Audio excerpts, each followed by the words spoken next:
Sindhraj TV ॾिसंदड़ समूरनि दोस्तनि साथियुनि खे सलाम हक़ मौजूद। नाज़रीन, सिंधराज टीवी तव्हां दोस्तनि लाइ आशिक़नि उहिञाण जे सिरे हेठि हिकिड़ो नओं सिलसिलो शुरू करणु वञी रहियो आहे। अॼु असां उन जी पहिरीं कड़ी तौरु फ़क़ीर जान मोहम्मद जानण चंद जे तालिब फ़क़ीर हुर अली साईं जे आसण ते मौजूदु आहियूं। फ़क़ीर हुर अली जंहिंखां असांखे बेमाना जी माना मिली, उहो कीअं उहो असां तव्हांखे कुझु घड़ियुनि खां पोइ उहो ॿुधायूं था। बेमाना वजूद जंहिंजो ज़ाहिर में ज़िंदगी बि न आहे उन शइ में, हिकिड़ो सादो पत्थर, उनखे माना कीअं मिले थी, उहो फ़क़ीर हुर अली साईं पंहिंजनि लफ़्ज़नि में, गुफ़्तनि में, पंहिंजे अमल में असांखे कीअं सम्झायो, उहो तव्हांखे असां कुझु घड़ियुनि खां पोइ ॿुधायूं था। अॼु असां उनजे आसण ते बीठा आहियूं। हीअ कोटड़ी में फ़क़ीर हुर अली साईं जो आसण आहे, जिते ख़ुदि संदुन मुर्शिद फ़क़ीर जान मोहम्मद जानण साईं पाण वक़्तु गुज़ारियो, तमामु घणो वक़्तु हिते गुज़ारियो। राग बेराग जूं महफ़िलूं, इश्क़ जे हिदायत जूं महफ़िलूं, तालिब फ़ुक़रा खे जेको कुझु हिते इश्क़ जे उहिञाण तौरु हितां नसीबु थियो, उहा बि हिकिड़ी तमामु तवील कहाणी आहे। ऐं उन सॼे सिलसिले खे पाण कोशिशि कंदासूं त हिन इश्क़ जे उहिञाण वारे सिरे हेठि सिलसिले में मरहलेवार महफ़ूज़ कंदा हलूं। अॼु पाण उनजे पहिरीं कड़ी तौरु अचो त फ़क़ीर हुर अली साईं जे आसण जो दर्शन वठूं। दोस्तो, तव्हांखे इहा बि ख़बर हूंदी त आशिक़ जिते बि आस्ताना हणंदा आहिनि उते झंग में बाज़ारूं थींदियूं आहिनि। हीअ जेके कुझु तव्हां वण ॿूटा ही मल्हारियूं ॾिसी रहिया आहियो, हिते हिकिड़े दौर में मुकमल हिकिड़ो पूरो झंग मौजूदु हो। उन झंग खे फ़क़ीर सालनि जा साल पंहिंजे प्यार जे पोरे सां गुलज़ार कयो। उते जेके बि कंडा हुआ, जेकी बि ग़ैर ज़रूरी खणी चइजनि कंडेदार ॿूटा हुआ, उहे कढी उते पाण गुल पोखियऊं। ऐं उन्हनि गुलनि जी गुलज़ारी में केतिरनि ई माण्हुनि हिते अची आसास वरितो आहे। हिकिड़ा सालनि जा साल, 2 ॾहाका अढाई गुज़रिया आहिनि हिन आसण खे, जिते प्यार जूं महफ़िलूं हर महीने जेको आहे सो चौथी लॻंदी आहे हिते, जिते फ़क़ीर आशिक़नि जी ॿोली पढ़ी वेंदी आहे ऐं माण्हुनि खे इंसानियत जो दर्स ॾिनो वेंदो आहे। प्यार ऐं मुहबत जी ॿोलीअ में माण्हुनि खे इहो ॿुधायो वेंदो आहे त वहदत जी राह ई हिन दुनिया में अमन ऐं सलामती जो वाहिद वसीलो आहे।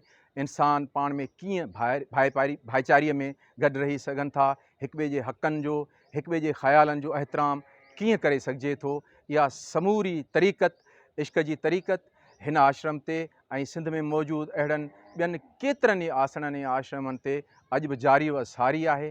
हीअ फ़क़ीर हुर अली जो आश्रम तव्हां ॾिसी रहिया आहियो। हीअ ॿूटा, हीअ गुल, हीअ तव्हांखे ॿुधाए रहिया आहिनि त हिते फ़क़ति ऐं फ़क़ति प्यार ऐं अमुन ऐं मुहबत जो दर्स ॾिनो वञे थो। हिते हर कंहिं जे लाइ छांवरा आहिनि। जंहिंखे बि ज़माने जी उस, जॾहिं बि हुनखे पंहिंजा ज़माने जी उस में पेर सणंदे महसूसु थियनि, हू इन्हनि आस्थाननि ते अची इंसानियत जी ताज़ीम सिखी सघे थो, अमुन ऐं वहदत जो पैगाम सिखी सघे थो। हीअ हुर अली साईं जा साथी आहिनि, नंढड़ा आहिनि, जेके हुन पंहिंजे प्यार जे पोरे सां निपाए वॾा कया।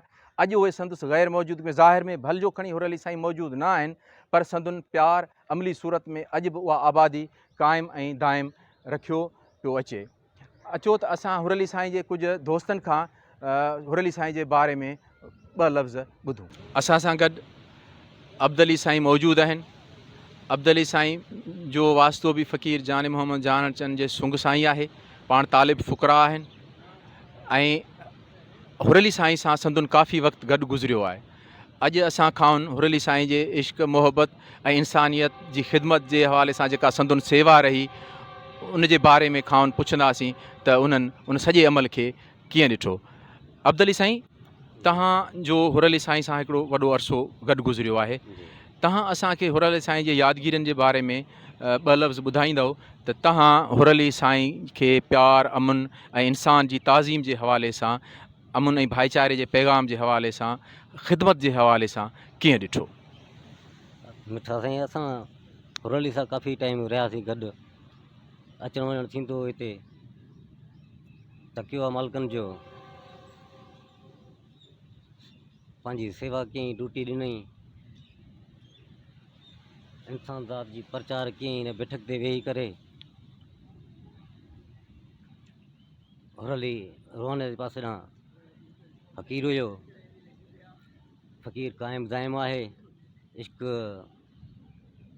हदीअ जो, रबर जो, उहो रखियो हिते, रियाज़त करे पियो।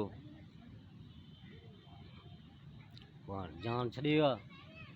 बाक़ी मोहबत हुनजी, दर्स हुनजो अॼु बि क़ाइमु आहे, दाइमु आहे। इश्क हुनजो अॼु बेठक आहे, क़ाइमु ऐं दाइमु आहे। फ़क़ीर हक़ आहे। महिरबानी अब्दुल अली साईं। असां सां गॾु हुर अली साईं जा ॿिया साथी आशिक़ अली साईं मौजूदु आहिनि। संदुन तालुक़ पिणु जाने मोहम्मद जानन साईं जे तालिब फ़ुक़रा सां आहे। आशिक़ अली साईं बि पंहिंजी ज़िंदगी जो तमामु घणो अरसो हुर अली साईं सां अमली तौरु गॾु गुज़ारियो। असां खां हुर अली साईं जे बारे में ॿ गुफ़्ता पुछूं था त उन्हनि कीअं ॾिठो हुर अली साईं खे। बिस्मिल्लाह। पखीअड़ा पीरीअ जा आशिक़ अबाबील, हणनि जे हाथनि खे फना थियनि फील, जानण चंच असील आया मर्द मैदान में। हुर अली साईं तमामु दरवेश तबियत इंसान हुयो। मुंहिंजी मुलाक़ात 1986 में हुर अली साईं सां थी। साईं मौला फ़क़ीर पाक पंहिंजी रहमत में जॻहियूं ॾे हुर अली साईं खे, ऐं जिथे बि हूंदो मौला फ़क़ीर पाक जी कचहरी नसीब थींदुसि। हक़ मौजूद, साथ सलामत, सदाईं गॾु। दोस्तो, जीअं शुरू में तव्हांखे असां अर्ज़ु रखियोसीं त हुर अली साईं सां मिली असांखे कीअं हिकिड़े बेमाना वजूद जी माना सम्झ में आई, उन हवाले सां आऊं पंहिंजी ज़ाती तौरु हिकिड़ी यादगिरी चाहींदुसि त नाज़रीन सां विरचींदो हलां, वंडींदो हलां। हुर अली साईं सां असांजा बि जहिड़ो कर 2 ॾहाका गॾु गुज़रिया। असांखे बे इंतिहा मुहबतूं ॾिनऊं। सहाफ़त जे शोबे सां लाॻापो हुअण करे असांजी रोलाकी घणी हूंदी हुई। पोइ थकी टुटी राति जे कंहिं पहर में, जहिड़े पहर में हुर अली साईं जे आसण ते पहुतासीं त हुर अली साईं असांखे जाॻंदे मिलियो ऐं कॾहिं बि कंहिं बि लम्हे थकावट जो इज़हार न कयूं ऐं बे इंतिहा ख़ुशीअ जो इज़हार कंदा हुआ। जॾहिं बि असां आयासीं त हिकु ॿाहूं खोले असांखे आदर भाव सां गॾु पाण सां गोॾे सां विहारियऊं ऐं जेके बि संदुन हाल हो उन महिल उहो सेवा में पेश कयूं ऐं ज़िंदगी जे बारे में मुख़्तलिफ़ पहलुअनि ते संदुन गुफ़्तगू असांजी मुसलसल तरबियत कंदी रही। हिकु भेरे छा थियो जो असां हुर अली साईं सां गॾु सियारे जी राति हुई, कराची वाह जे आसण ते वञी रहिया हुआसीं त रेलवे जे पटड़ियुनि सां गॾु पंधु पे कयोसीं त ओचितो अॻिते हुर अली साईं अॻियां हुयो, ॿी सॼी संगत पुठियां हुई। ओचितो हलंदे हलंदे रस्ते में हुर अली साईं बीह रहिया त पोयां सॼी संगत बीह रही। त पोयां कंहिं सबबु पुछियो त अदा ख़ैरु आहे, छो बीह रहियो? त हुर अली साईं चयो त अदा हीअ रस्ते में हिकिड़ो पथर पियो आहे जेको पटड़ीअ तां थिड़ी हेठि आयो आहे, लॻे थो राॼ मां निकाली मिली वई अथसि। हाणे तव्हांजो छा ख़्यालु आहे त हिन पथर जी लाइ कहिड़ो फ़ैसिलो कजे?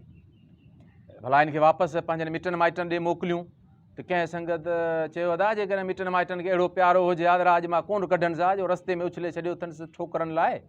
हाणे जेको पंहिंजो हाल आहे, पथर जो बि साॻियो ई हाल आहे, तंहिंजे करे बहितर आहे त हिन खे पाण सां गॾु खयूं था हलूं। असां सभु उहा शइ लकाउ ॾिसी रहिया हुआसीं। असां हुन फीचर राइटिंग कंदा हुआसीं, इन क़िस्म जी शयूं असां लाइ तमामु घणो तजसुस बि रखंदियूं हुयूं ऐं पंहिंजी पूरी लिखणीअ में असां इन्हनि मौज़ूअनि खे आंदो। हुर अली साईं झुकी उन पथर खे खयूं ऐं पोइ उहो पथर असां सां गॾु हलियो कराची वाह ते। कराची वाह ते बंद जे मथां असांजी जेका बैठक हूंदी हुई उते हवाऊं तमामु तेज़ हलंदियूं हुयूं। कॾहिं कॾहिं एतिरी तेज़ हवा हलंदी हुई जो तॾे नुख खे बि जेको पासे में पियल को सिरोटो या को वज़न हूंदो उनखे बि खणी उॾारे वेंदी हुई, एतिरे ज़ोर सां हवा लॻंदी। पथर जो विजूद काफ़ी बहितर हो, माना उन विजूद जे हिसाब सां। त हुर अली साईं छा कयो जो असां सभु उते जीअं ई आसण ते पहुतासीं त हुर अली साईं सॼी संगत खे सलाम हक़ मौजूद करे उहो पथर खणी कराची वाह ते उन पथर खे सनानु कराइण लाइ हलियो वियो। दोस्तनि पुछियो था हुर अली केॾांहुं हलियो वियो? त सॼी संगत चयो साईं पाण सां गॾु हिकिड़ो नओं महिमान आयो आहे, हुर अली साईं उनजी सेवा लाइ वियो आहे। त अॼु सभिनी दोस्तनि खे इंतज़ारु हो दादा कहिड़ो नओं महिमान आयो आहे। सवा घड़ी में हुर अली उन सॼे पथर खे उन वाह मां धोई साफ़ करे हुन ते जेका बि मिटी दज़ हुई उहा सॼी धोई धमाले उनखे सफ़ा शीशे जहिड़ो मांझे अछो करे खणी अची सॼी संगत जे विच ते रखियो। त सभु हैरत मां ॾिसणु लॻा त हीउ पथर छा आहे। उनखां पोइ उन पथर जी सॼी कहाणी जेका मूं तव्हांखे अर्ज़ु रखी उहा सॼी दोहिराई वई, वरजाई वई, सभिनी दोस्तनि खे ॿुधायो वियो त सभिनी उते मौजूदु फ़क़ीरनि पथर खे तमामु घणी ताज़ीम सां आदर कई। इहा ॻाल्हि तमामु ग़ैर मामूली ॻाल्हि आहे त इश्क जे आसण में हिकिड़े पथर खे कीअं ताज़ीम मिले थी जेको ज़ाहिर में हिकिड़ो बेवजूद हिकिड़ी शइ आहे जंहिंजी उनमें का बि ज़िंदगी न आहे, पर उनखे कीअं आदर मिले थो उहो असां उते ॾिठोसीं। पोइ उन पथर खे जितां हवा ॾखिण जी हवा हूंदी हुई, जेका कुंड जितां हवा तिखी लॻंदी हुई, उते उन तॾे जी नुख जी कुंड ते उन पथर खे रखी हुर अली साईं चयो था अॼु ॾींहं खां पोइ पंहिंजे हिन दोस्त जी ड्यूटी इहा आहे त हीअ हितां पंहिंजी हवा खे रोकींदो। अब्दुल साईं शायदि तव्हां भुजो रहण में मूंखे यादि आहे सॼी संगत हूंदी हुई। पोइ अदा उहो पथर को ज़मानो हूंदो त जॾहिं शाम जो उहे तॾा मथे दड़े ते विछाइबा हुआ, ॾींहं जो त अंदरि लांढीअ में बैठक हूंदी हुई, शाम जो त उहो पथर ॾींहं जो अंदरि लांढी में आरामु कंदो हो, शाम जो उन तॾनि नुखनि सां गॾु पथर खॼी ईंदो ऐं उन नुख ते उहो उन कुंड तां पथर पियो हूंदो। पोइ को ज़मानो उन पथर बि असां सां गॾु गुज़ारियो। त मतिलबु इहे हिकिड़ियूं तमामु मुमकिन आहे ज़माने जे लाइ इन शइ जी का बि अहमियत न हुजे, पर असां जहिड़नि माण्हुनि लाइ इश्क जे राह जे पांधेअण लाइ इन में हिकिड़ो वॾो सबक़ु आहे त इंसानु जॾहिं पंहिंजी सम्झ जी, पंहिंजी शऊर जी उन बुलंदी ते पहुचे थो जिते हू पंहिंजी ज़ात खां निकिरी हीअ हुलाचो हुल बिला संदो सजणे लतीफ़ साईं जी ॻाल्हि वांगुरु जॾहिं पूरे हुन हमओस जी हस्ती में समाइजी वञे थो, तॾहिं हुनजे लाइ का बि शइ बेमाना नथी रहे। पोइ कख हुजे, पन हुजे, पथर हुजे, इंसान अञा वॾी ॻाल्हि आहे। सो साथियो, अॼु पाण उन आसण ते वेठा आहियूं जेको इंसानियत जी ताज़ीम जो आसण आहे, जेको हिदायत जो आसण आहे, जिते मुहबत, अमुन ऐं वहदत ऐं भाईचारे जी तालीम मिले थी। ऐं आउं सम्झां थो अॼु जे दौर खे सभ खां वधीक ज़रूरत बि इन मुहबत, इंसानियत ऐं वहदत जी तालीम जी आहे। असां अॼु हुरली साईं जे आसण तां वेही तव्हां सां जेका बि गुफ़्तगू कई आहे, उमीद त तव्हांखे रूह खे उहा शइ ज़रूरु पसंदि आई हूंदी।